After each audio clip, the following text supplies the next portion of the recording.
త్వరలోనే ఎలక్షన్స్ వస్తున్నాయి. అయితే రాబోతున్న ఈ 2024 ఎలక్షన్స్లో ఇక్కడ మన వైఎస్ఆర్ జిల్లా నుండి అవినాష్ రెడ్డి సార్ ఎంపీగా వైసీపీ పార్టీ తరఫున పోటీ చేస్తున్నారు.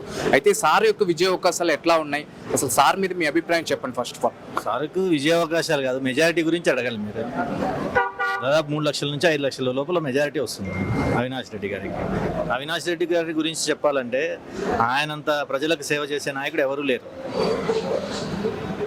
వైఎస్ఆర్ పార్టీకి రామలక్ష్మణులు ఎలానో జగన్, అవినాష్ రెడ్డి అలాంటి వాళ్ళు. అదే చెప్పండి సార్, అంటే అవినాష్ రెడ్డి సార్ అంత భారీ స్థాయిలో భారీ మెజార్టీతో గెలవడానికి తనకి ఎంతగా అనుకూలించే అంశాలు ఏమున్నాయని? ప్రజలకు సేవ చేయడంలో ఆయన మించిన ఎవరు.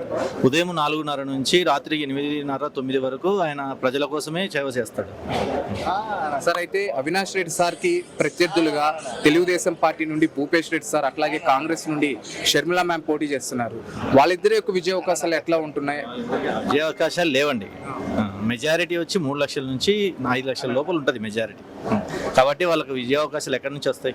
ఎక్కడ ఉండవు సార్. అయితే ఇందాక మీరే చెప్పారు అవినాష్ రెడ్డి సార్ చేసినటువంటి సేవ అవ్వచ్చు, చేపట్టిన అభివృద్ధి పనులు అవ్వచ్చు, అంటే నడవలేని వాళ్ళకి ట్రై సైకిల్స్ ఇచ్చారు, ఇప్పుడు ఎండిపోయిన పొలాలకి సాగునీటి ప్రాజెక్ట్స్ అవ్వచ్చు, అలాగే ఇప్పుడు జాబ్ మేళా కానీ నిరుద్యోగులకి ఉపాధి సందర్భంగా తెప్పించిన కంపెనీలు అవ్వచ్చు, నీల్ కమల్ కానీ, ఆదిత్య బిర్లా కానీ, ఫుడ్ ప్రాసెసింగ్, అంటే ఇన్ని డెవలప్మెంటల్ యాక్టివిటీస్ యొక్క ఇన్ఫ్లుయెన్స్ జనాల మీద ఎంతవరకు ఉంటుంది ఈసారి సార్కి ఎలక్షన్స్లో ఓటు వేసి గెలిపించడానికి?